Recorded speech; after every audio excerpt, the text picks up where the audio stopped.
in a mystery.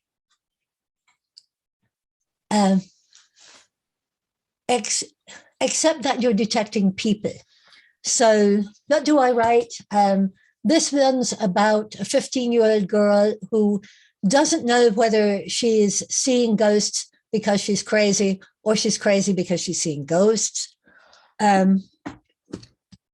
This one, The Vanished Child, is about a man who is potentially investigating his own murder. This one, as Alan mentioned, is about a woman who in 1912 America doesn't know whether she's black or white. Not a good thing in the height of Jim Crow. And yes, that is the Titanic. And this one, which is the Shakespeare book, is about a young man who may have found a poem by William Shakespeare, but it is not going to make him happy at all. So that's what I do. I do whatever the little voices tell me to do. Mm. And I can't stop without being a fangirl for Patricia's work, especially for the Elizabethan noir trilogy, which is so good at using the narrator that I'll let Patricia talk about what it is she does. Okay. Right. Well, thank you very much. I love having fans. I just, and I'm fangirl as well. In fact, if anybody actually knows Neil Gaiman, could they pass me his email, please? A little request there. I'm always a bit puzzled when people tell me that I've done something very well, something like that, because honest to God, I'm in the same situation as Sarah, except I call them my interstellar idea bats. And my feeling is that they sort of flap in from interstellar space, and then they fly around my head a bit, and then they just basically, they stop and they go, and instantly usually I get what I call a walk-in. Some character turns up in my head and I see a kind of a very crucial scene without any kind of reference or anything. I don't even know when. Well, I knew when the scene for Fire Drake's Eye happened because I'm a nerd and I know what Elizabethans look like. This is the first scene in Fire Drake's Eye where Beckett bails Simon Ames out of the fight. Mm. It just walked into my head. Everybody walked into my head. Simon, David Beckett, the whole thing. And then I have to try and make sense of it, as well as getting more stuff turning up, some of which belongs to different books, may I say. And I'm at the very chaotic stage at the moment, and I'm doing kind of a book diary about it on TikTok, because what else am I going to do on TikTok? BookTok, rather, which is going to be a literally galaxy spanning 500 million year spanning saga-ish thing, I think. I may be wrong. And I'm kind of, it's chaos. It's absolute chaos. But somehow there seems to be, some extra special, clever interstellar idea bat who kind of sorts all out, what's going to come next. It's the best I can do, sorry. Yeah. So, the muse is cleverer than we are. Yes, absolutely. I think it's polite to call them the muse. I also call them, oh, for God's sake, and stuff like that. I also say research angels. Yeah, interstellar space bat seems to sum up their general sense of responsibility.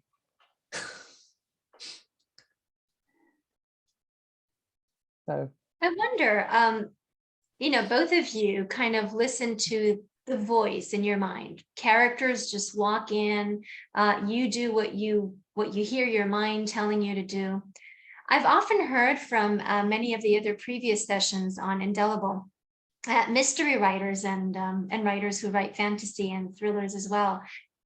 They often say that the characters that walk in resemble many of the characters that many of the people that they've met in life. And funnily enough, the ones that die, the ones that get killed, are actually people that they felt like killing in real life. So is it the same for you? Do you feel the same way too, or is it just random? Go ahead. I think I know my fictional characters better than I know real people, which is sad, but I spend more time with them. Yes, I have killed people whom I didn't like, and skewered them in books. One of my graduate school professors is in the knowledge of literature, being very anti-feminist, which he was. But really, some of the characters I know best just come at me the way that Patricia described. I was at a maracatu festival in northeastern Brazil, and maracatu is basically 16th century Elizabethan drama filtered through an Afro-Brazilian sensibility. And in the middle of watching this vision came to me about the book that I'm writing now. And I realized that the hero of it had to be somebody who was involved in creating something like this. I know actors, I know playwrights, but really Sebastian came out of the little voices, the interstellar bats, rather than anybody I knew. I had to get to know him. And Joe in Chasing Shakespeare's, I had to find him and then get to know him. Yeah, definitely. But they're real people, aren't they? They are. And I mean, for instance, David Beckett, you could say, is partly based on my late husband. That's probably true. Funnily enough, I did kill him very bloodily at the end. But in fact, you know, by that time he'd already passed, so I don't think he cared. Probably found it funny. Simon Ames, there is nobody that I know who's like Simon Ames. And I do find that either I can track a character, well,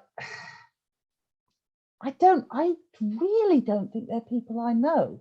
They may have parts of people I know in them, but that doesn't make them the people I know. They're themselves. They have a history as well, which sometimes they tell me. But I think this is actually quite important, because you just can't put it down to something logical. A lot of people seem to want that, you know, writing stories or plays is a logical process, and you sit down and you plan it, and then you write some of it, and then you edit it, and then you do a bit more, and it's all very logical and all very forebrain. No, it isn't like that. It's just not, because you have these people turning up and you have horrible things happening to them which you didn't intend to do. And I'm kind of sorry I killed David, but I had to kill him. And it's like, it's much, much more chaotic than any professor of literature really wants to admit. You know? Well, you mentioned David. I love the character, but this gives me a segue. What about Shakespeare? Now, he's a character in your book, Patricia. Yeah. Where did he come from? He walked in. He walked in. I've even got the bit where he was actually walking in, where I take the piss out of publishers, by the way. But it's like, he walked in, and I also got all this information about him which I researched it after he'd walked in. I just, felt I'd better get some backing for some of this stuff. Yeah. And it is true that it doesn't seem likely, but to me, in my view, makes him more likely to have written the plays. Because let's face it, we don't say, oh no, Marlowe didn't write Marlowe. And he was the son of a shoemaker. Yeah. And Ben Jonson, bricklayer, son of a bricklayer. I mean, Machado de Assis was the son of illiterate slaves. There you go. Because it's not something that comes logically from somebody who's highly educated. In fact, I would actually argue that it's quite dangerous to be too highly educated in literature, because you get too much stuff that's really, really good, and it puts you off. That's what my father told me. I was thinking of doing a literature degree, and he said, he was wonderfully British, my father, though in fact he was half Irish. He said, Patricia, if you do a literature degree, I would say that you will never write another book. And it was true. He was right. So I did history. And history is...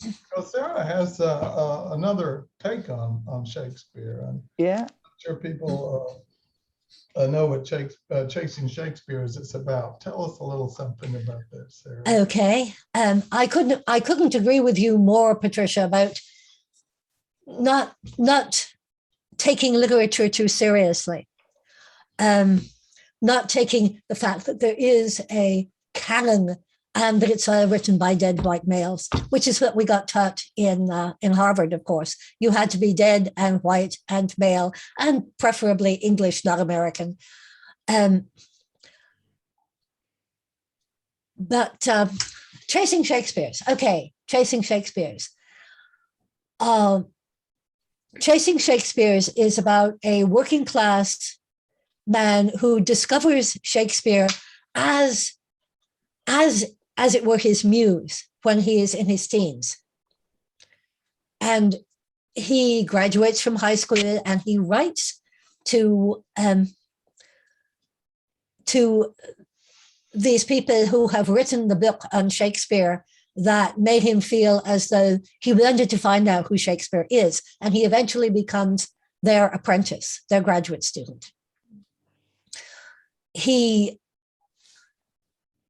absolutely loves the idea that Shakespeare started from basically nowhere, this middle-sized town in the Midlands, and he got to London, and he got to the theatre, and he got to writing for the theatre, and then he became Shakespeare. And he wants to know how it was done, which is very, very, very much like me. I always wanted to know, how did Shakespeare think? How does a creative person think? Is there a way of thinking that's more useful than another? I think the answer to that is no, but never mind. And so I was pouring a lot of myself into Joe, who was originally part of another book entirely. It was an academic comedy about the people who believe that Shakespeare isn't Shakespeare. I was very much against that. And then I went to London. I was on tour for another of my books that was being published in England. And I was doing some research that Joe might do, and I came across a poem. Talk about interstellar bats. Talk about research angels. The poem was exactly like something Shakespeare might have written, and in big bold letters, exactly like something Shakespeare might have written when he was around 20. That is not very good, but beginning to show Shakespearean characteristics. and it's by the wrong person. It cannot possibly be by Shakespeare. Talk about fertile uncertainty. Poor Joe, and me too, because I was very much of Joe's point of view. How can Shakespeare not be Shakespeare? How can we not know about Shakespeare? And that place where we begin to realize that we're not knowing anything is just where I like to be as a novelist. So the whole book is about, who is Shakespeare? Who do we want him to be? What are we going to ignore about him? And really, I've talked too long, haven't I? Well, I was watching Benjamin Franklin the other day, the Ken Burns thing. And it struck me that Ben Franklin's story is pretty much the same as Shakespeare's story. He starts out in one town, he leaves, he goes to another, and he reinvents himself. And, where does he come from exactly? And he's the genius of the age. Yeah. It's quite common. You get people, I can't remember his name, like the writer of Shuggie Bain, which won the Costa last year or the year before. Very basic working class background. Some people, I don't know if he had anybody who encouraged him. There's usually somebody somewhere who encourages, but often there isn't. And then he does it to himself. He invents himself, and it's kind of compulsive. They have to reinvent themselves. So I'm sure. Yes. You get used. Yes. Bloody muses, honestly. Should be a law. I'm perfectly willing to believe that Oxford wrote Shakespeare, but if he didn't want us to know that, then we need to honor that secret and keep it, I think. So no, I think once you're dead, your secrets are fair game, in my view, once you're dead. There's no libeling the dead. And I have to say, I could just about wear Marlowe being Shakespeare, which I can't remember who it is, but somebody's very enthusiastic about this idea, and that he just didn't die when he was supposed to have died, despite there being a rather long poignard dagger in his eye, but never mind, could have been somebody else. And that he went on writing in secret from Holland, and I could just about kind of wear that. A great story. Great story. I don't know, I can't remember the names of authors anymore, but because Marlowe could have this amazing way of saying things, and if he'd ever learned to do the kind of blank verse that Shakespeare did, he could have done it. I think he could have. But there was one thing against him, which is he really didn't like women very much, did Marlowe? Exactly. So I don't think he could have, because there wouldn't have been these wonderful female characters. Now, De Vere, I'm sure is a lovely guy, but I'm sorry, I really don't think that he could have been Shakespeare, because apart from anything else, he's a knob. Not a knob as in, but he's a nobleman. And somebody who's a nobleman, even if he's not that wealthy, which sometimes they weren't, usually what they had was land, not money, but even then I don't see that he would have been hungry enough to write a play every 6 months, year after year after year. I just don't see it. I don't see him doing the work. He's an aristocrat, Earl of Oxford. He might pay somebody else to do it, but I don't see him doing it himself. Anyway, that's just my own basic opinion. So what I thought you were going to say, Patricia, is that he wouldn't know people well enough. That's another point. Being senior Earl of England would keep him from the kind of human interactions that that Shakespeare had, and I think that's arguable. And I don't know about he's not being hungry enough. If Your book, if actually, the ideas your are book if was the very ideas good. are You could writing see you, that. Yeah, you could see from your book stuff I didn't know about De Vere. It was very interesting because you could see where that hunger could have come from, perhaps. But I've got a couple of books that claim it's Amelia Lanier. well, I've read one of them, I think, which is the Dark. Dark Lady. the Dark Yeah, Lady. John, Yeah. what's Inston? Or, Karen Harper, I think. hang on, I wrote it down. I think that's the most promising. John Hudson. I think that is the most promising concept, partly because she's not actually writing the plays, she's Amused. collaborating. Yeah, collaborating. And as a woman was much easier to push aside, which Shakespeare quite clearly would have done. I mean, Marlowe would have, and so would Anthony Mundy or any of the other bunch. So she's, I think, the most promising thing, and I'm quite tempted to go off down that pathway. I've read it once. I read it twice, actually. I've got to read it again because it's very interesting. And it isn't, if you look at her poetry, it's not very good. But her ideas and her knowledge of things such as, Italian, and her knowledge of Judaism, because she was Jewish, I think could have given, it's not impossible, put it that way, it's not impossible in my view. So maybe she was one of his collaborators, because everybody collaborated. Everybody collaborated. Mhm. It was like Hollywood. it was like screenplays. Yeah, exactly like screenplays. The old And- tour. And plays are like that.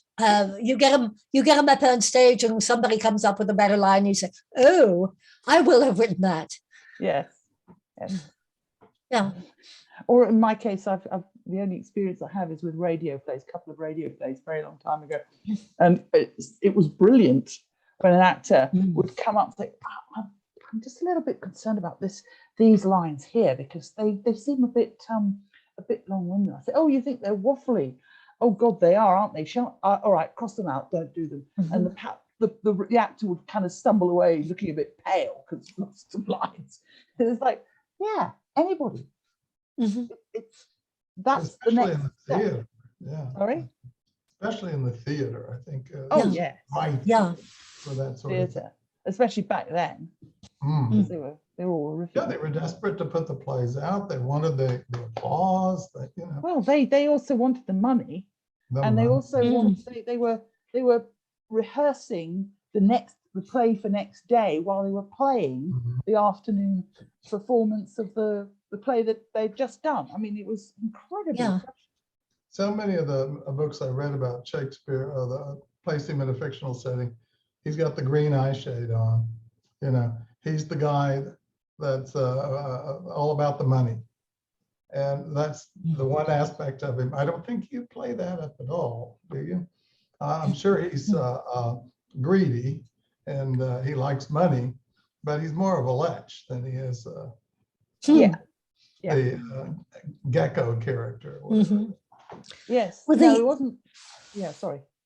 The interesting thing about Shakespeare, yes, he did like money. He started out really poor. Who doesn't like money to a certain degree? And lech, sure. But if he was a collaborator, he was the one who was willing to put his name on these plays, which were rather politically dodgy. He was the one with the courage. And well, only one of them was really politically dodgy, which was Richard II. I mean, the others. Third, yeah. Sorry? I would have thought Macbeth was dodgy because no, he like very making fun of James. Yeah. No. Well, you might think he was, but I would say King James in a lot of your books. Done with a very careful eye to King James. Yeah. Very much so. There's all sorts of ancestors of James turn up and be good people. Everybody, Macbeth is he's the guy who was the dynasty before, kind of thing. It doesn't matter if you insult them because they were wrong. It's the new one. Banquo is there's even a bit where I can't remember where sort of the witches see Banquo's Descendants. out to infinity, and of course James is there because that was if in legend, or I don't know if that's true, but yeah, and it was anti-witch also. Oh, it was very anti-witch. Will have done well for King James. Everything in that play is propaganda for King James. Everything. Well, have you read Maggie O'Farrell's Hamlet? That's one I really recommend. There's just too many out there, but Hamlet is the most recent one that's gotten won awards, and it's about the little boy, his son that died at 11. Yeah.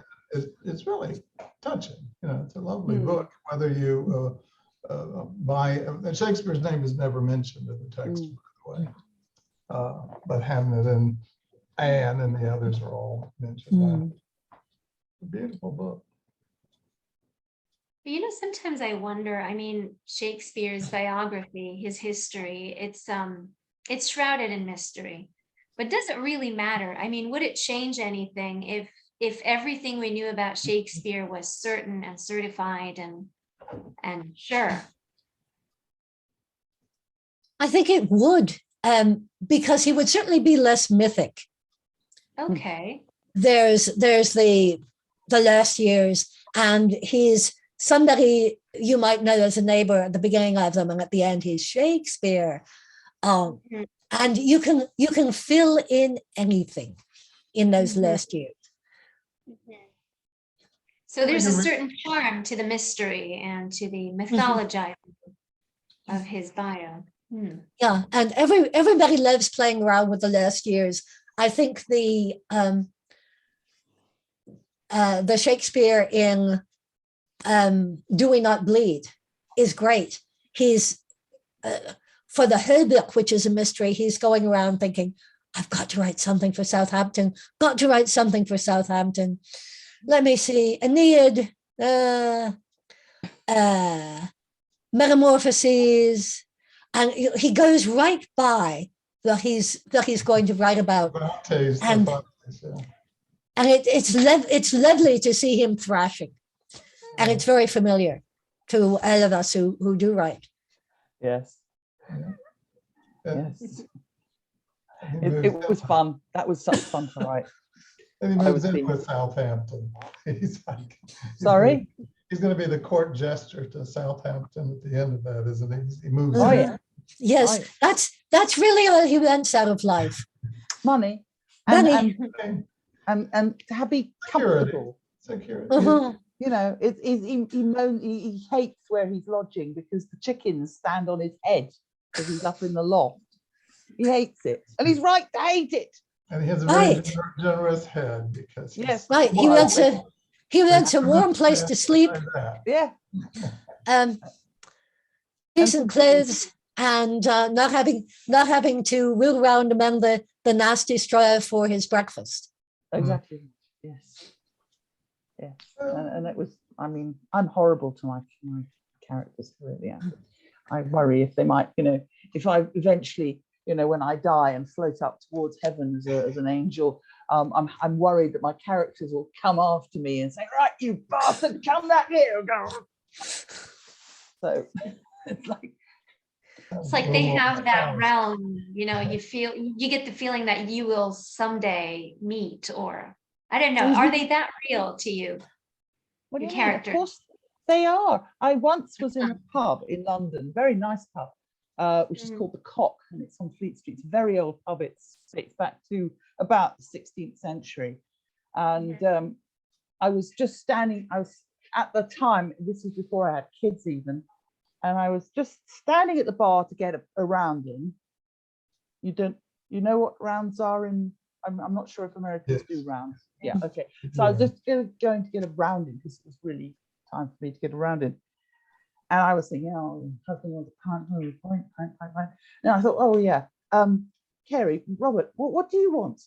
And I literally turned towards Robert Carey Oh, cool. and kind of went, oh, he's not there. Where's he gone? Oh, no, right, he's not real.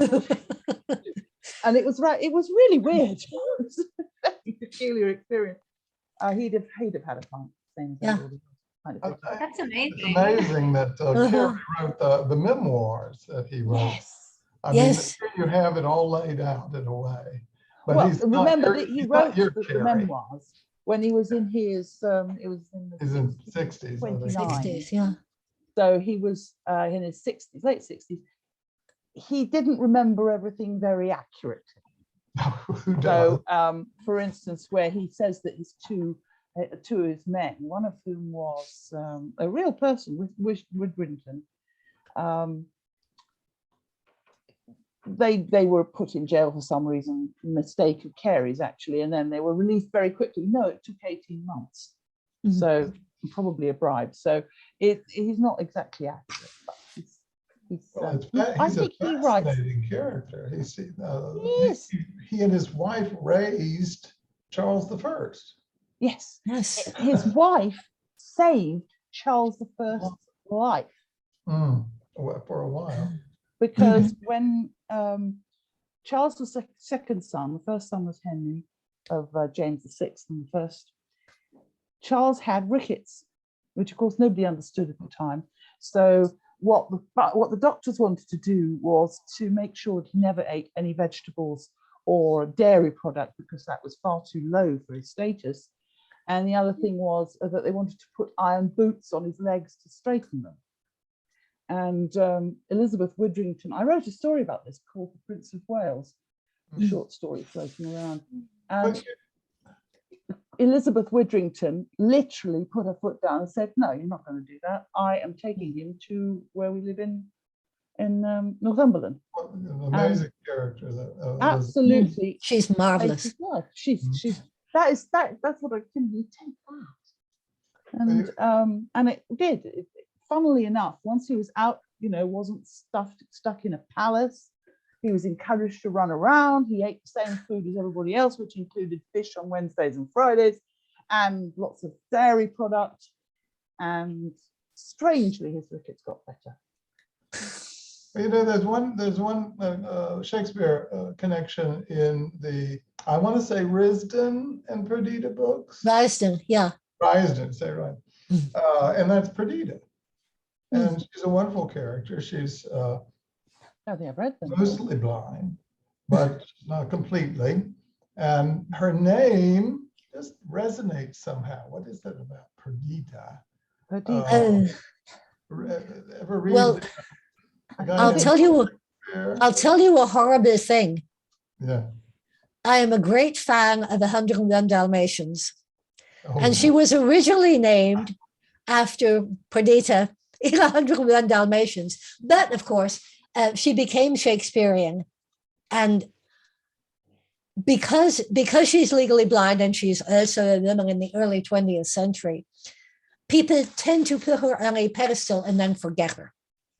mhm. Who is this Perdita? I don't know, because I'm very. She starts out in The Vanished Child, and she's in all of that series of books. And who wrote it? Because I haven't heard of this, which I I did actually. You did. I did. Cool. Yes. So we who will. was We will have. Perdita? You know the author. Yeah. Yes. Yeah. Yes. We can manage to get copies floated over to you, and Right. it's on Amazon, Yeah. very cheap, Kindle. because I Okay. believe in cheap art. So you called Perdita. I love Perdita as a name. I think Mm. it's so nice. But I wanted her to be a feminist who was caught in the idea of womanhood, although she's very feminine, and she just wants to be a nice wife and a nice woman, and her natural sense of truth trips her up, and she ends up being a political activist. Right. Does she? I've only started the second book, so I don't know much about her development. But the Risdon character is really fascinating. He doesn't know who he is because he suffered from amnesia as a child. I guess that's a real thing with him. Either that or he's in denial because he, can I say, killed somebody and give it away? I mean, it's actually a real thing. yeah. I know a lot of people who had difficult childhoods. I had a difficult childhood myself, and you suppress a lot of your childhood. You just say, you know, I'm grown up. This doesn't matter anymore. Of course it does, which is what he finds out. That he literally remembers nothing of his life before he's about 10. That's quite common.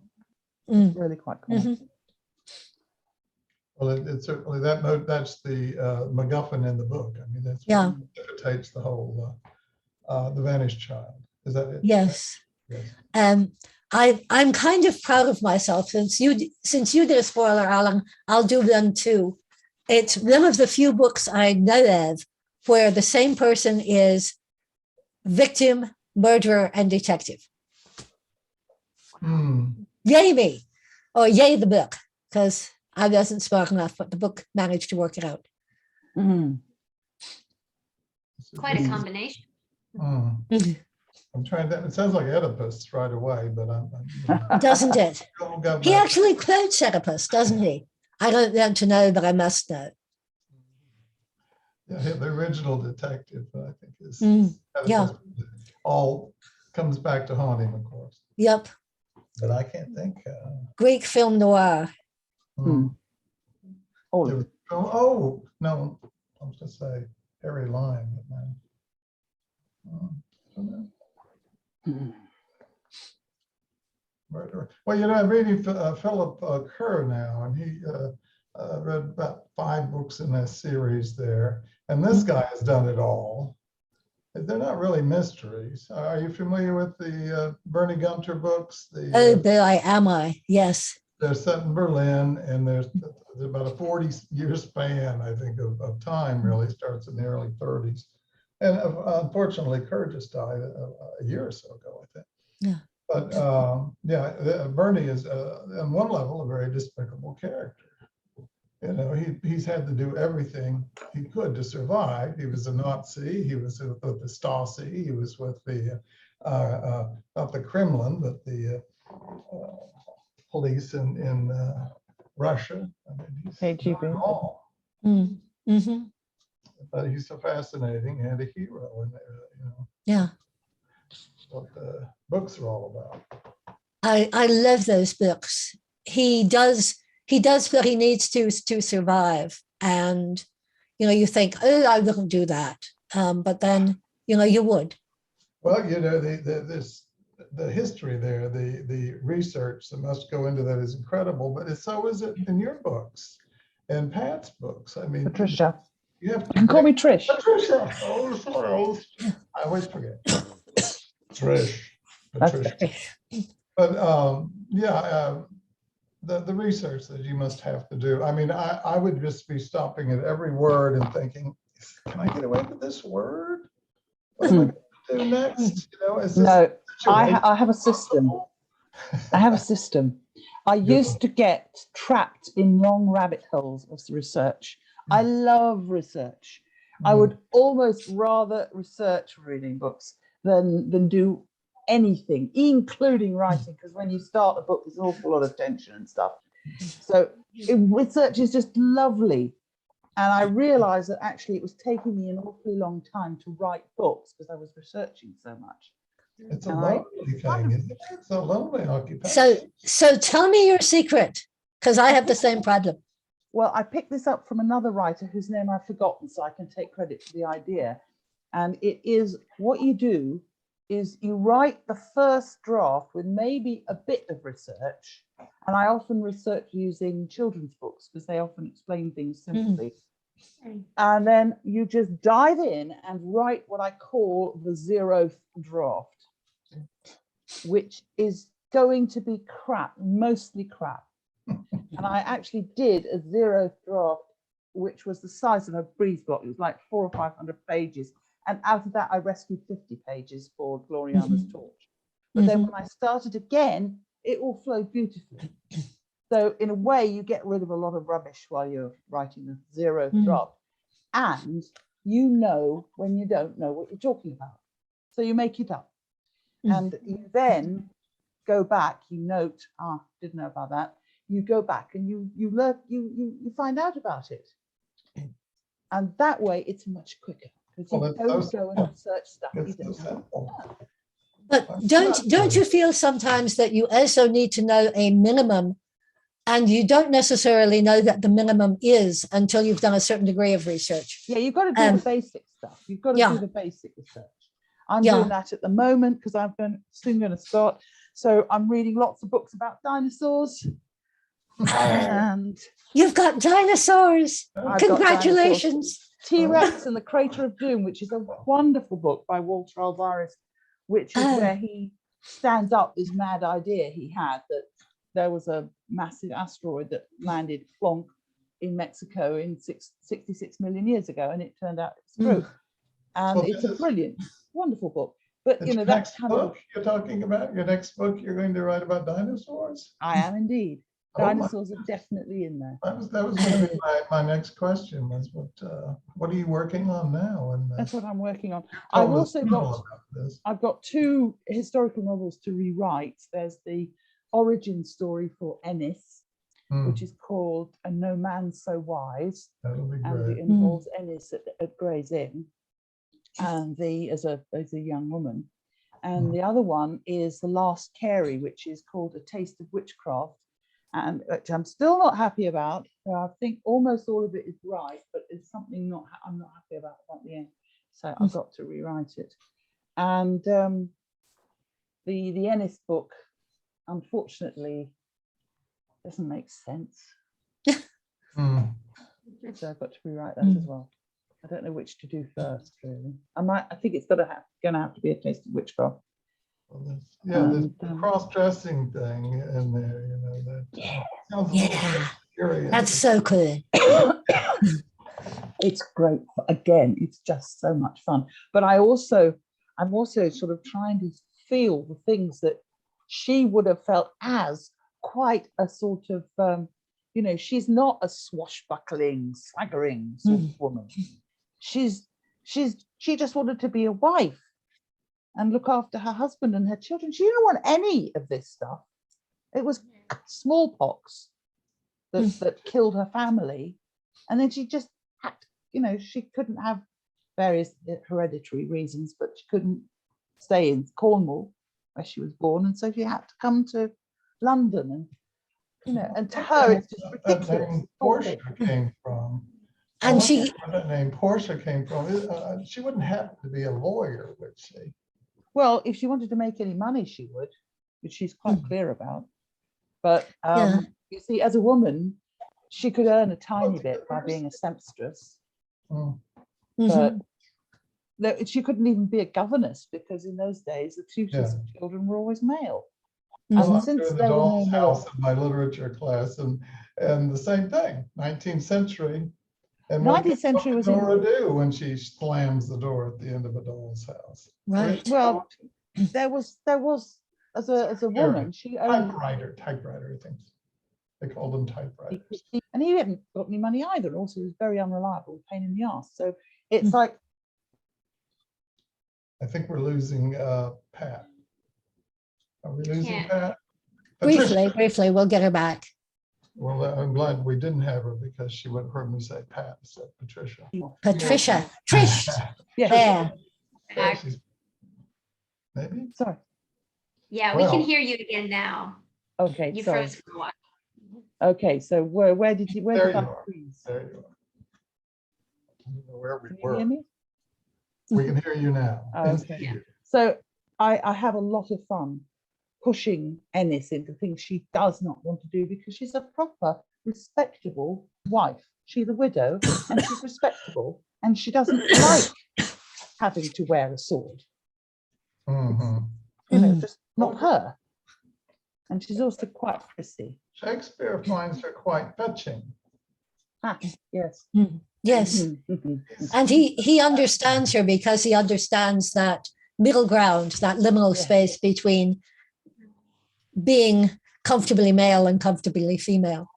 Yeah, it brings up all of that. I'm actually very tempted, and I might even, I don't know, Amelia Lanier is just attracting me more and more. Oh, So yes, please. The three-way is in the works. Yeah. I see it on the horizon. Yeah, Shakespeare would love that. Mm. I mean, Lech, he's a Lech. He's definitely a Lech. Read any of his stuff, you can tell he's a Lech. Yes. How many men wrote a sonnet to their own erection? Precisely. Will.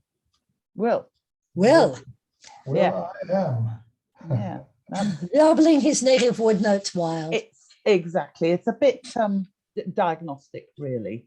Mm. Yeah. Yeah. So I don't need to. So she's also. I don't want to spoil. I don't want to do any spoilers, but this becomes a bit of a problem to her. So. Yeah, I'm sure everyone out there now is wanting to read this book. Yeah. Hope Well, so. Yeah. at the moment, it's a bit tricky because I've taken it down and I'm putting it back up again once the origin story, which is going to be the first part of the trilogy. So Do We Not Bleed is the second. Priced Above Rubies is the third. And the first book is the origin, which is No Man's So Wise. And in this, she's faced with somebody quite naughty like that. And she doesn't want to, but then she feels this freedom because there were so many things she couldn't do. A working class woman was in many ways much, much freer at this time than a lady or even a gentlewoman. And still is. Still, yeah. To I a was certain gonna say. extent. Yeah. They don't attract the attention that somebody with money or position or fame or something like that. Anything that a Kevorkian said, not a Kevorkian, a Kardashian says. very much allied, the two. Yeah. Yes. So it's great. I'm pausing Carey, though I've got the title of the next Carey, number 11, which is a dish of spurs. But I haven't got anything else at the moment. Getting a little old, he's gonna have to slow down. What? He's getting a little too old. He's gonna have to slow down. Who? Oh, Carey? He's Yeah. in his 32. 40s already. He's way past his prime. He's in his 40s. No, he's 32. no. Only 32. Yeah, I thought I looked him up and found he in his was prime. 40 in that. Okay. He was 44 when he rode from London to Edinburgh to tell James that he was king. 42. Okay. No, he's 42. Well, that's 10 years after your latest And book. I am there will be a book about that because I've already got lots of books of the building. Yes, please. Yes, I know. But I haven't decided who's going to tell that. I'm not sure about that. Good news from Ada Gone or whatever. Well, Not that good. it was a very, very impressive ride. It was, it was a very, very long ride. He did it in 2.5 days. And he went quite a bit out of his way so that he could sleep with his wife. And then go to Edinburgh. He also fell off his horse, allegedly, and hit his face. It's a really good story. Right? I think. Yes. And we're going to have nobody really paid that much attention to him until you. I don't know why not, because he is an absolute dream of a character to write. Well, there are so many fine characters in the Elizabethan period. I love what you do with Sir Philip Sidney. Well, Hudson was his father. I cried when he died. Amelia Lanier's John, whatever you call him, Lord Hunsdon. Lord Hunsdon, yes. So Amelia was in one of the books, wasn't she? No, it was another. No, she turns out she's the dubious mistress that I allege that Robert had Lord Hunsdon was her official lover. Yes. Carey had it away with her at least once, probably more often. And Shakespeare wanted to, but we keep it vague as to whether he did. And then, well, more things happen later on. But it's what I love about history is that you don't have to invent the mad soap opera plots that you get. I mean, it is the whole story about how England became Protestant is pure, unadulterated soap opera. Well, that Prince Tudor theory that I guess all of the Essex, not Essex, the Vere people get on about. Are you familiar with that? Which one's this? Sarah should tell you about Unfortunately, yes. It's the idea that Southampton was Elizabeth's son by Oxford. Oh, for God's sake! Yeah, absolute crap. The main thing against that is that Elizabeth was never, ever alone. Mm. She Mhm. was, first She of all, slept with she her had maid. her, after she was queen, she had her ladies in waiting. She was always with at least 2 women, plus there was security. Mm. There were the gentlemen pensioners, as they were called, who were actually security. They were large, tall, and expected to stop any assassin. And that was what they were for. And she was never alone. So how the bleep was she supposed to get impregnated to have a son? Excuse me. Mhm. But, And what's more, it is just people doing really Kardashianizing history. Yeah. It is absolutely unnecessary for any understanding, any proper No, understanding of boring. history or literature or anything. It's They boring. gotta It's keep much That's more me how I interesting. really feel. It's much more interesting that Elizabeth probably had some quite warm relations with her ladies in waiting, which I deal with in Unicorn's Blood.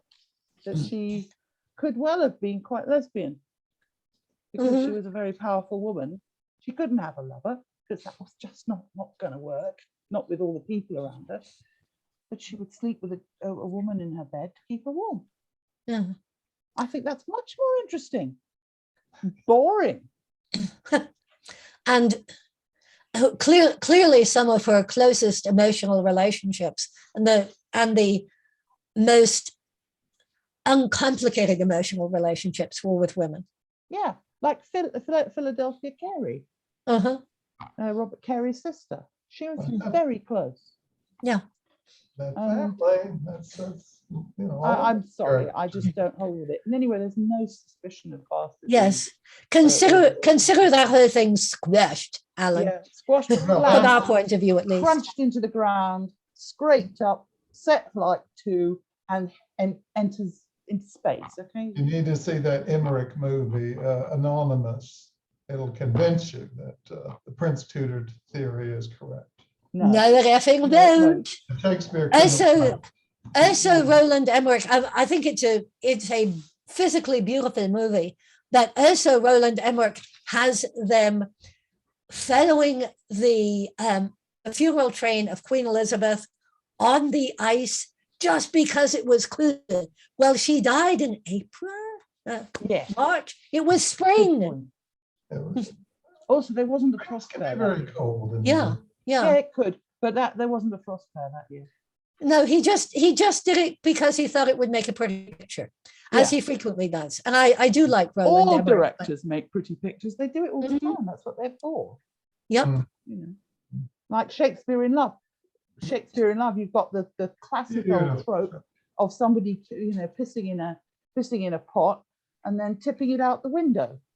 And when I'm doing one of my talks about Elizabethan food and Elizabethan clothes, I say, would you tip the piss out the window onto somebody who might be passing below, who was wearing extremely expensive clothes that were impossible to wash, was armed, at least with a sword, or certainly at least with a knife, and extremely litigious? No. But You mean Gardelou doesn't exist? no, it doesn't. And Sorry. I'm crushed. Oh, good. Well, it's, it's like, but there is quite possibly, there was a guttering system for people who lived at the top floor.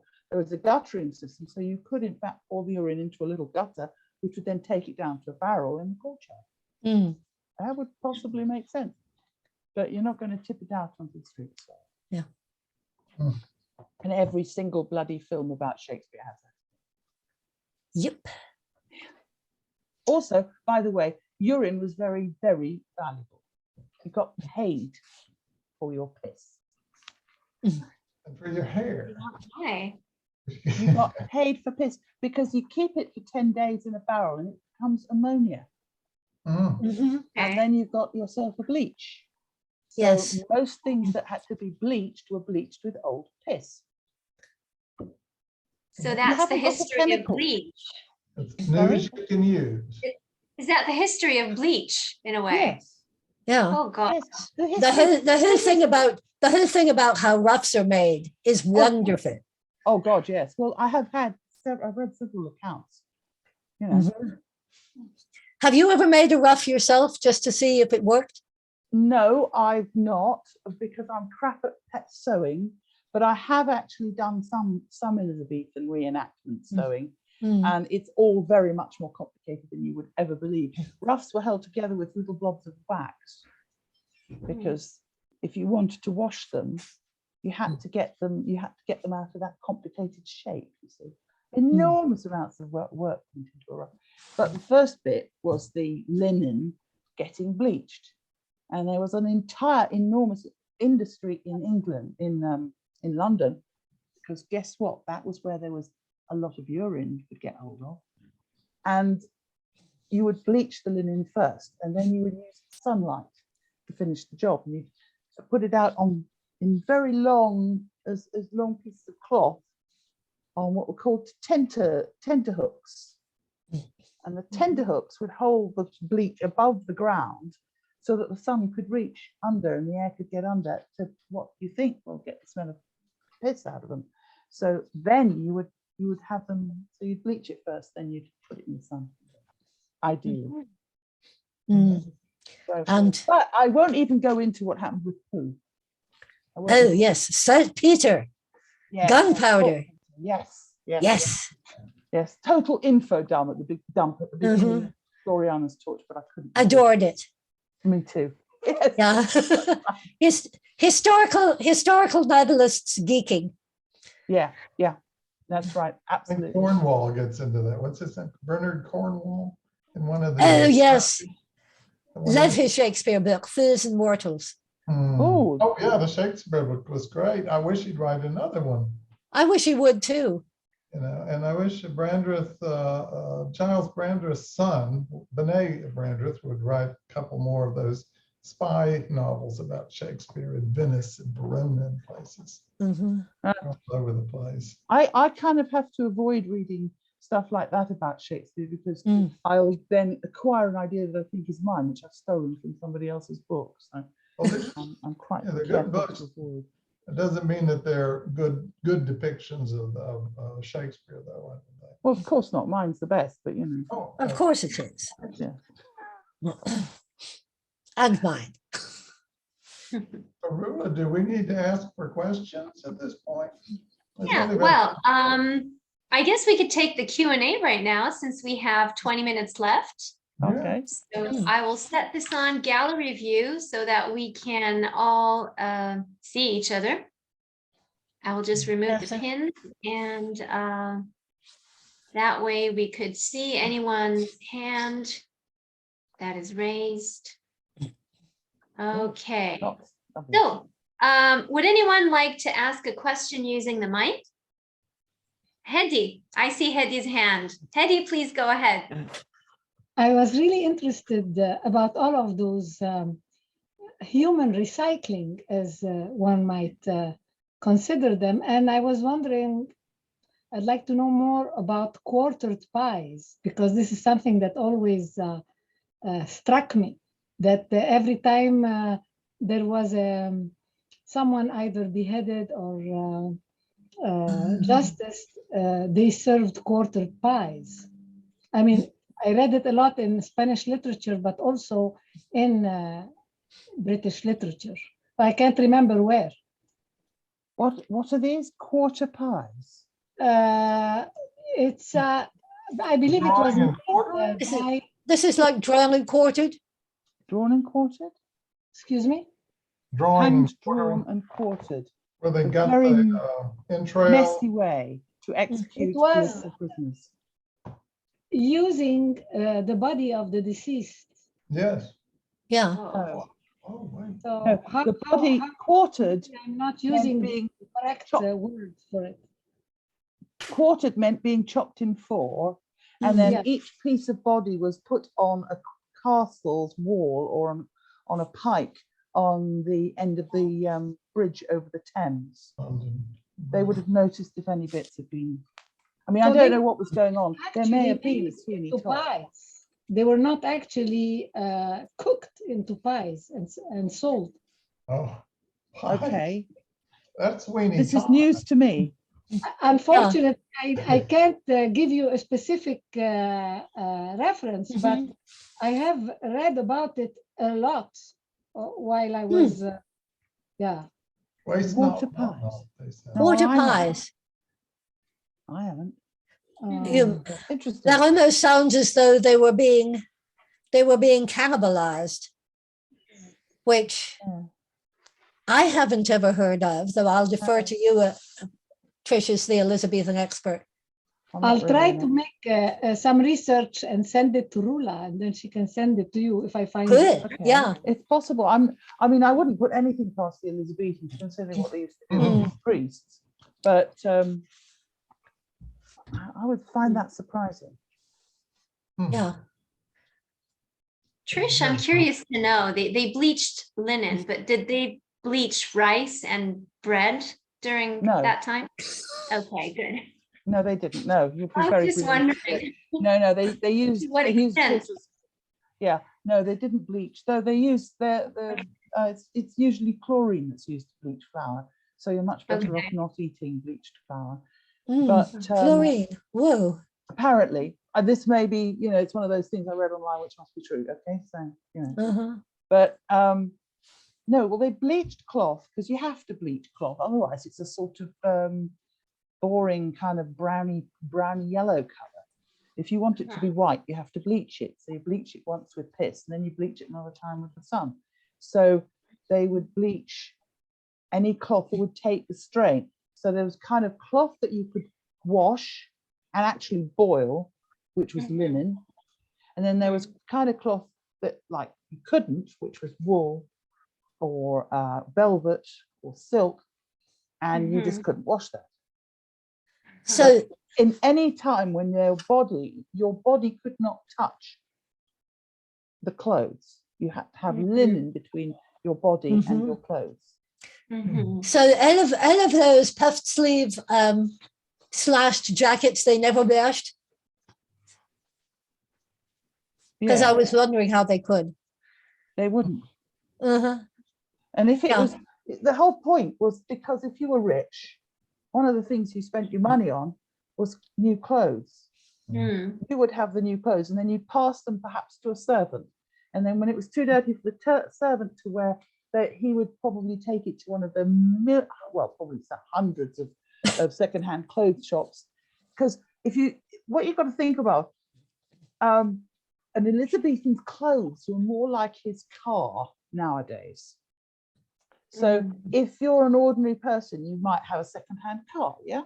Well, if you're an ordinary person in Elizabethan times, you probably had secondhand clothes. And if you were working for somebody, you might get a special clothes which were supplied by your lord, which was livery. And nowadays you might get a company car. So the most expensive items in the inventory that they found of, I think it was the Swan Theater, maybe. Yeah, I remember the name With the of it. costumes. or the costumes. There were the costumes, and they had one that I swear they said it was worth 50 pounds, one dress. No, more than Yeah. that. Average. Again and again, Average, if you work it out, which I can do, but it takes me about 3/4 of an hour. if you work it out, you've got about 100, a gentlewoman's outfit from top to bottom, including the hat, was about £100. Wow. Mm-hmm. Now, if you work it out, I use what I call the beer standard. So however much a pint of beer is, that is the equivalent of a penny in Elizabethan London.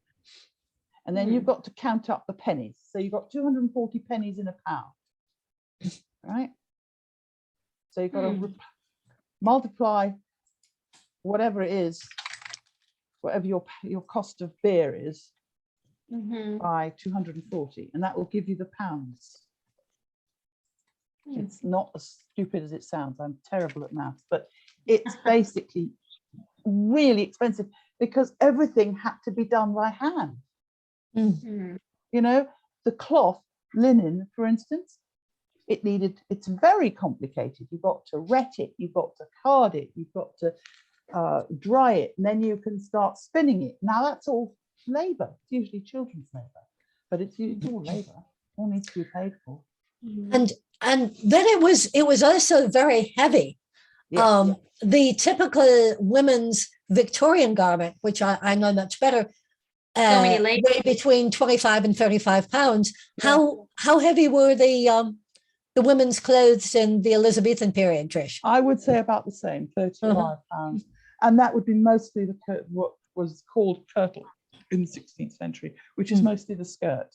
The bodice was usually boned, or she would wear stays under the bodice, and that would be kind of a double thickness. So you have a double thickness of canvas in your stays, and then you get the clothes on top. And all of this had to be protected by linen from your skin, which would make it dirty.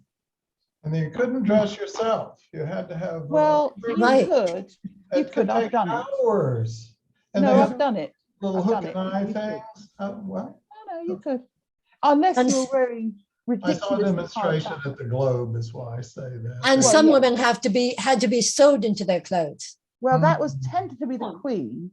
Who was sewn into her clothes quite a lot of the time. But that was like zipping her up, because in those days women could sew bloody fast.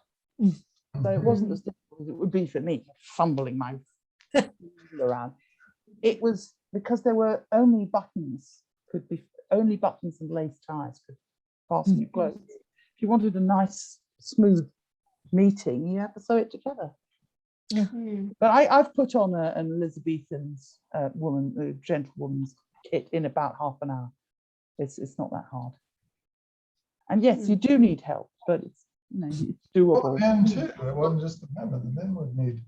They had stewards or whatever you call them. Well, any woman would have a tiring woman if she was a gentlewoman. If she wasn't, if she was an ordinary woman, then she would do her kirtle up at the front, because there you go. Yeah, and she'd be wearing much less. Well, she'd be wearing at least a smock underneath everything, and probably stays, though her bodice might be boned. And she would probably have at least one petticoat, because you can't do without at least one petticoat. And then it would be a kirtle on top. A gentlewoman's kit would probably be a bit more. There would be 2 petticoats. But it's all of this is what you're used to, isn't it? If you're used to it, you don't notice it. I did. I went to Kentfall when many years ago, which is a wonderful place where they do wonderful reenactments of Elizabethan life in England. If you are ever in Suffolk, look up Kentwell Hall and go there. It's wonderful. And you get used to it incredibly quickly. Within a couple of days, you don't even feel your bodice. It just feels more. In fact, I felt very comfortable wearing a boned bodice, actually. It was great. I've done Victorian and Edwardian reenactments, and you do get used to it quickly, and then you realize back to the 21st century, bras, jeans, dentistry. Yeah. Dentistry, yes, especially dentistry. Yes. We love our historical periods, but we would probably not want to live there. Not without a And sex well, change. yeah. Well, some people might. Definitely has a sex change. Sorry, next Okay, question. Yeah, We've got- next up we had Miriam, Adam, and Paula. Miriam, Okay. your hand isn't up anymore. Do you still want to ask your question? Yes.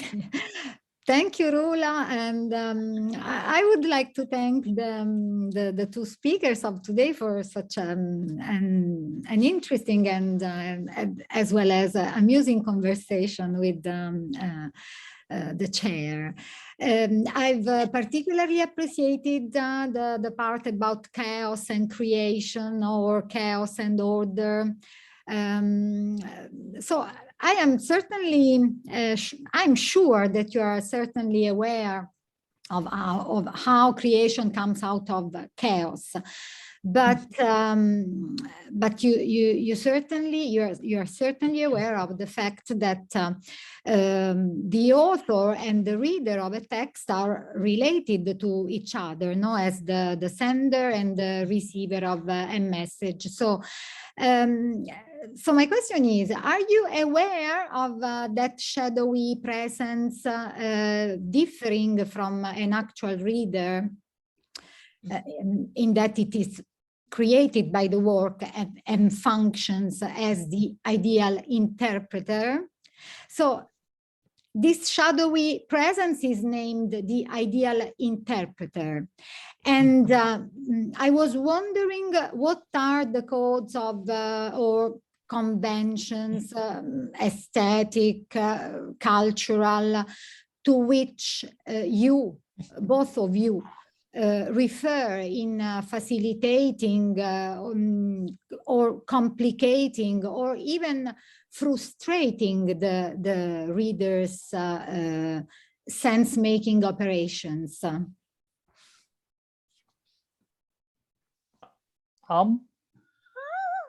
Patricia.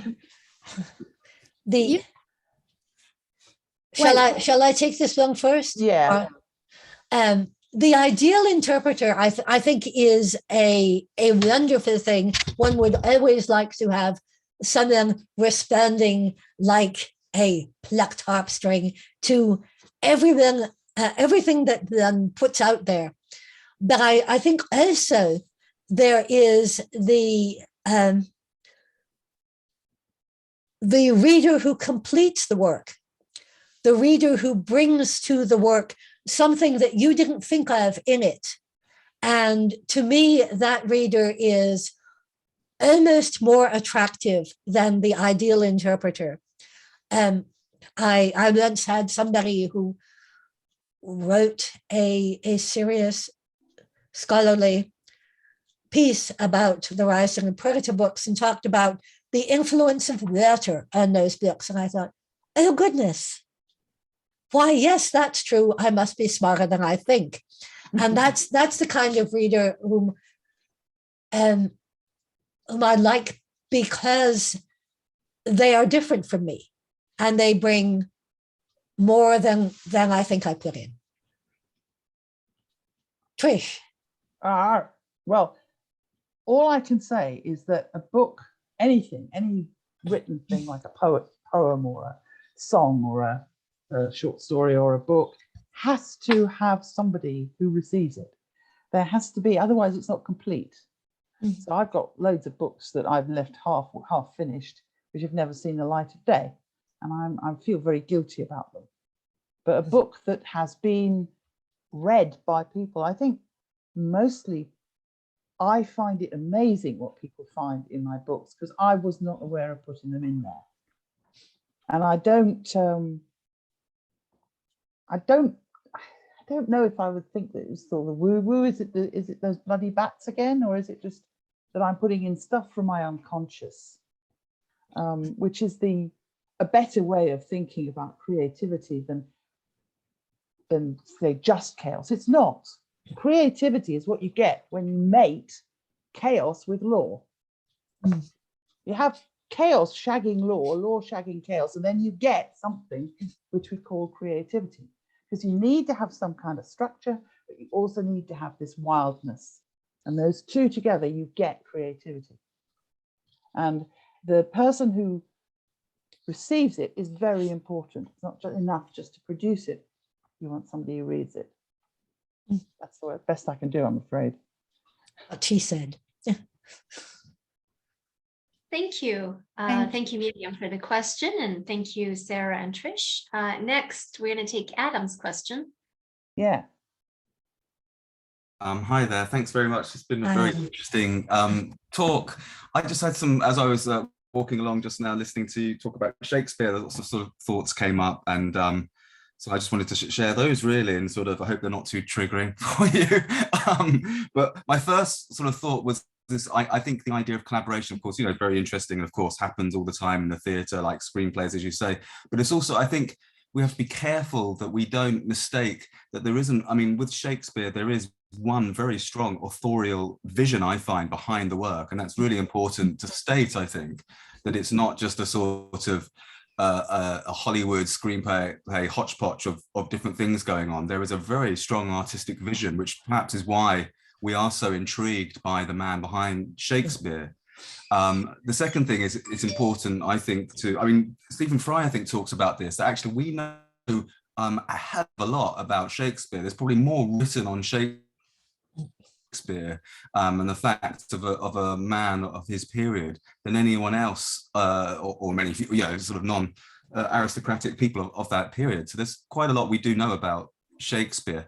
And this might trigger you, but I often see parallels between Bob Dylan and Shakespeare, in the sense of, because I think time and place are really important with Shakespeare. You know, this time that when Shakespeare arrived in London, he arrived in an extraordinary time of upheaval and change, when the modernization of the English language, everything going on. And I often see Dylan like that as well, arriving in New York, two outsiders coming in, and like magpies, just soaking up this culture which is already so strong, and sort of, but transforming it with their G, taking it on. And Dylan did that. You know, he was the most unlikely person to do what he did in many ways.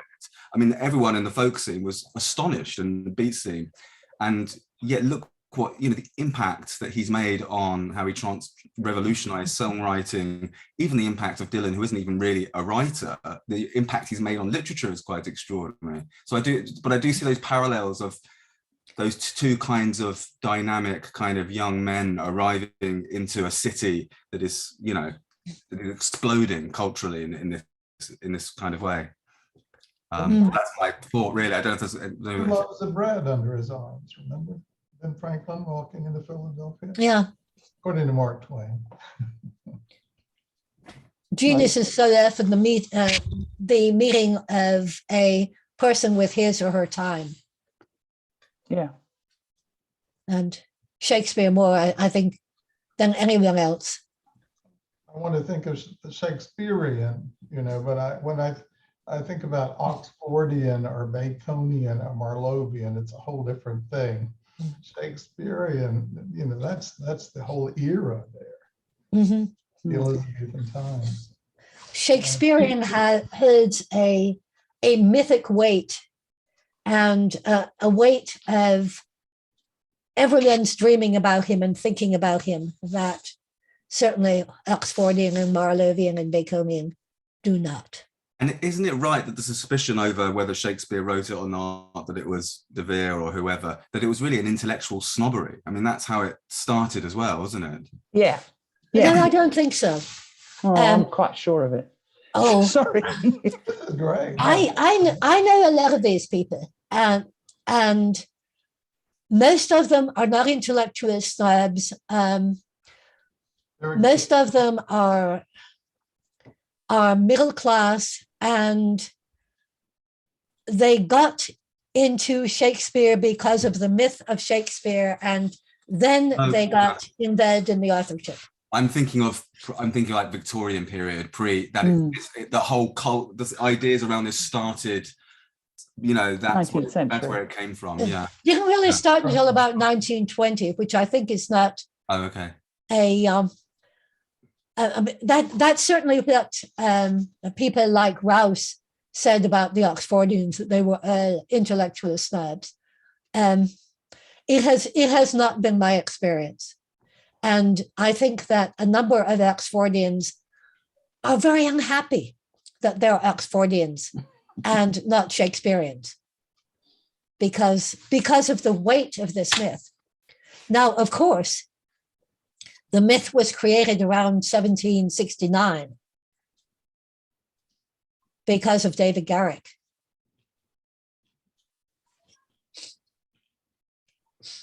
Well, you have the actors, Derek Jacobi and Mark Rylance, for instance, who you would think they'd know better, but they sincerely believe that De Vere, Oxford, was Shakespeare. And I'm just aghast at that, of course. But I think Mark Rylance is a Baconian, that they... Baconian. Oh. Yeah. I thought it was De Vere. I met him several times when I was at an NEH grant at the Globe one summer. Yeah. And he was the artistic director. Yes. He's a little man. And he didn't talk about it at all. And then he did this last farewell performance of The Tempest, and it was this really strange thing. And they go, and I it was started reading wonderful. about him, and I found out he was, an Oxfordian, I thought. But anyway, he did not believe that Shakespeare had written the play. Yeah. And it seems so incongruous to me. Yeah. I think Shakespeare must certainly have been a collaborator. Oh, yeah. But that's not the same. And I think this idea about the overarching, he was a showrunner, He he was the certainly wrote person sonnets. who was running the show, who was keeping that straight line of plot going. I'm sure he did much less than everybody thinks he did. But Handel probably rewrote all the plays. Yeah. Them in the Folio, who knows? But We would all love to know, and we don't know. no. People sort of, wherever you've got something like that, you get this kind of efflorescence of stuff going and boiling up into it. Almost, like nature adores a vacuum. So I just, the reason why people who are Oxfordians or please not Baconians, I mean, read his bloody prose, for God's sake. Yes. Okay. But the thing is that the idea is that nobody who wasn't an aristocrat could have written all that stuff. And it wasn't something they probably thought that consciously, but they just didn't like the idea that this most wonderful writer, who might have been a rather working ordinary, he wasn't working class, he wasn't a peasant, he was lower middle class. Right. there was an alderman. Ambitious people. They're the ones you want to get out of the way of, because they'll trample you as they go through. And they're the ones that produce a lot of this kind of person. I think the kind of argument that I believe a little bit better is not that a person of the lower middle classes couldn't have produced these plays, but that certain facets of them are more likely to have been produced by somebody who had particular experiences. And the classic case is Shakespeare's knowledge of Italy. Does he know Italy? If so, did he go there? And Richard Rowe, who is not particularly an Oxfordian, says he went there because he saw this and he saw this and he saw this. And Richard, having looked at the available information about Italy, says, I'm not seeing how he could have got this, at least from written sources. So it's very much more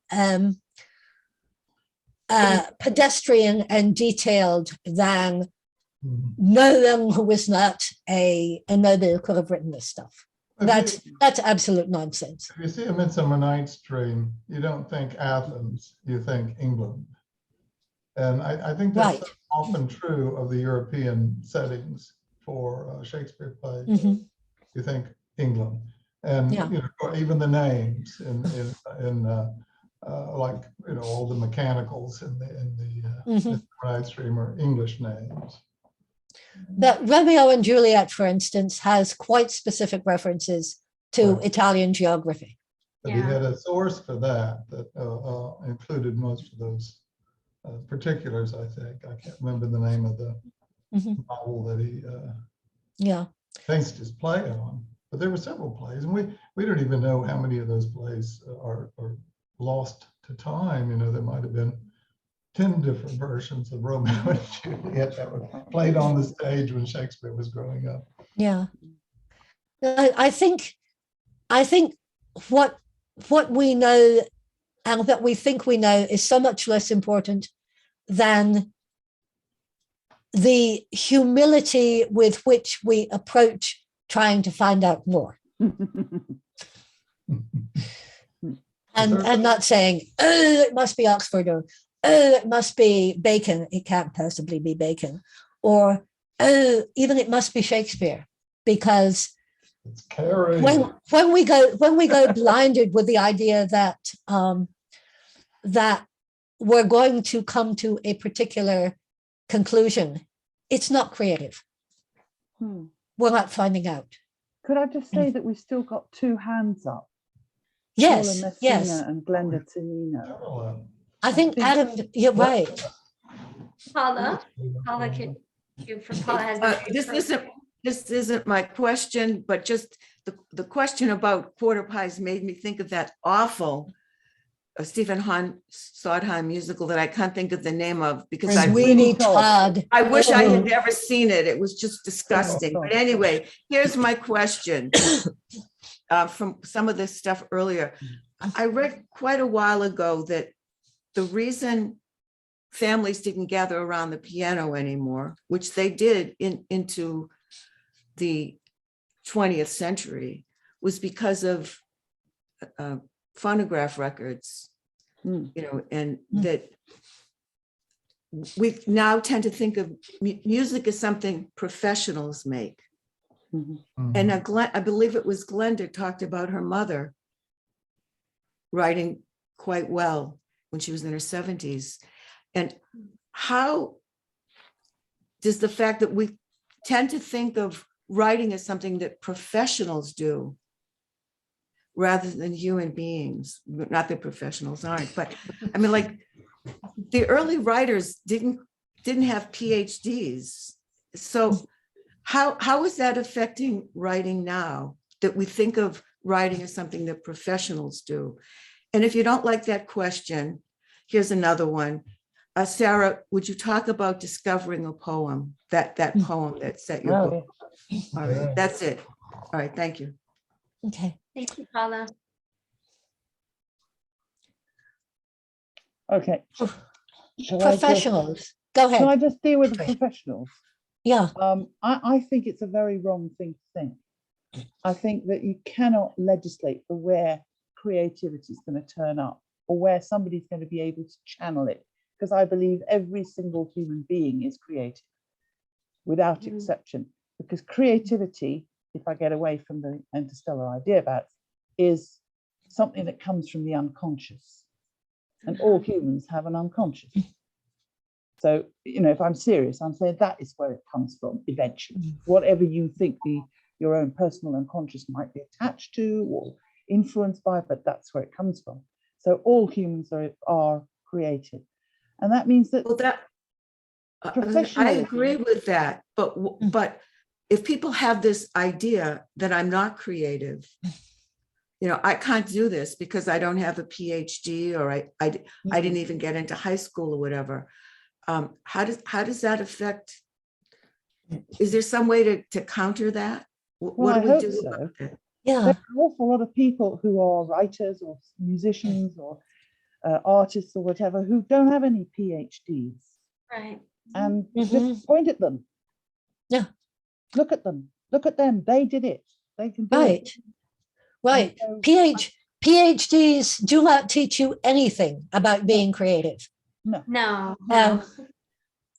MFAs don't necessarily teach you anything about being creative. They teach you skills, but anybody can learn skills. Yeah. That what you need is just to say, oh, F it, I'm going to do it anyway. Precisely.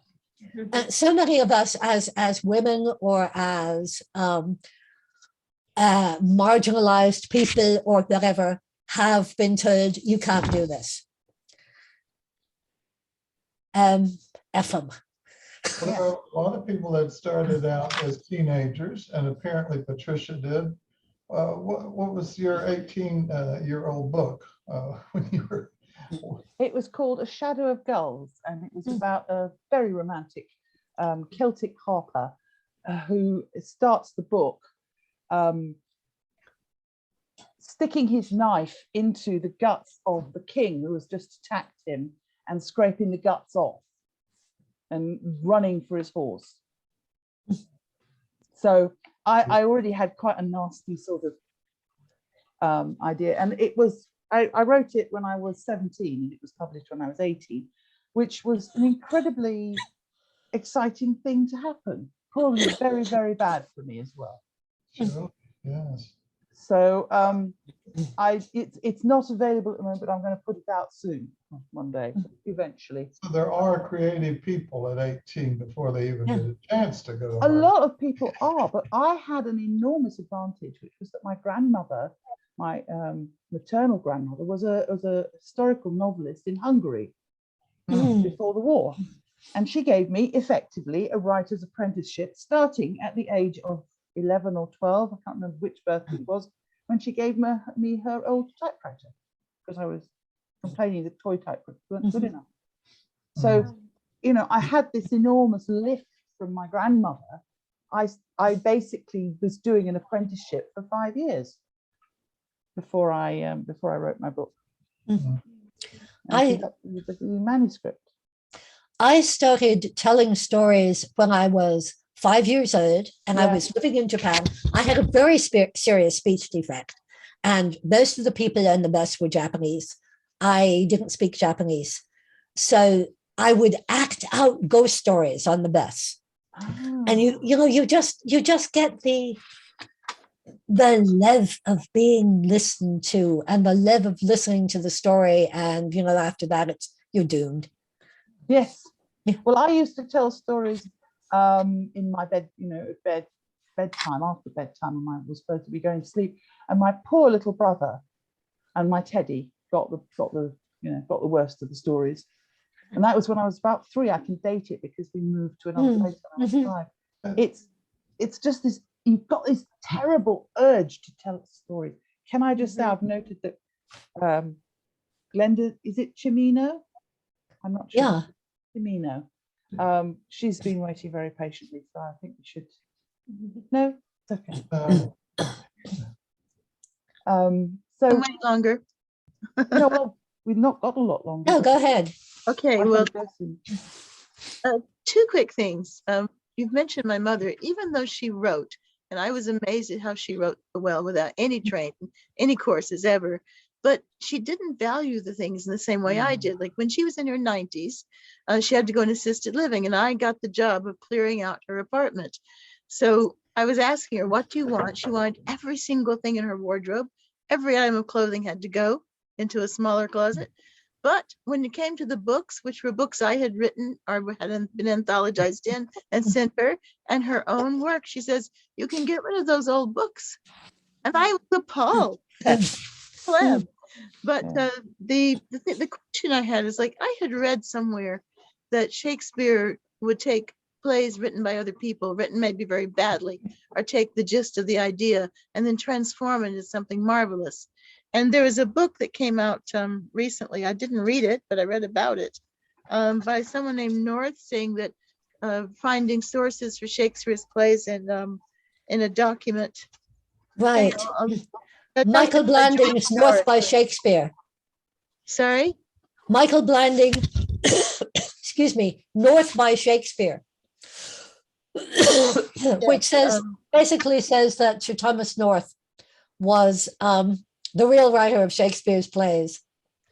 Well, the article I read it was in the New Yorker, it wasn't saying that he actually, was plagiarizing the plays, but he was simply, taking lines or phrases or words he liked out of some of them. That doesn't take away from Genius. I haven't read it yet. Yeah, I have to do. There's lots of laws governing, the books and things back in those days, but I don't think it was a crime to borrow somebody's lines. There's a lot of lines from Marlowe and Shakespeare, even in the sonnets. He borrowed them rather frequently, I think. And he was referring to Marlowe while he quoted when he quoted those lines. Yeah, that's right. Yeah, the reckoning in a small room thing. Sort of thing. All right, so I guess nobody has any more hands up for questions. And thank you so much, Sarah and Trish, for being so patient and taking questions for 17 actually extra minutes. Yeah, I mean, this was great fun. You taught us so much, and we had a really good taster of your work, and I'm pretty sure many of us can't wait until they read your new works, any of your old works as well. I mean, frankly, I can't wait until I grab one of each, your books. So thank you so much for this. This has been very illuminating. This has been a lot of fun, and we learned so much, not just about your works, but about the writing process, the different strategies that you take and the similar ones as well, and also about Shakespeare and the historical age that he was in. So thank you. And Alan, thank you so much for all the wonderful questions and the lovely guiding that you gave the session. It's a great pleasure. Thank you, Ed, for being here.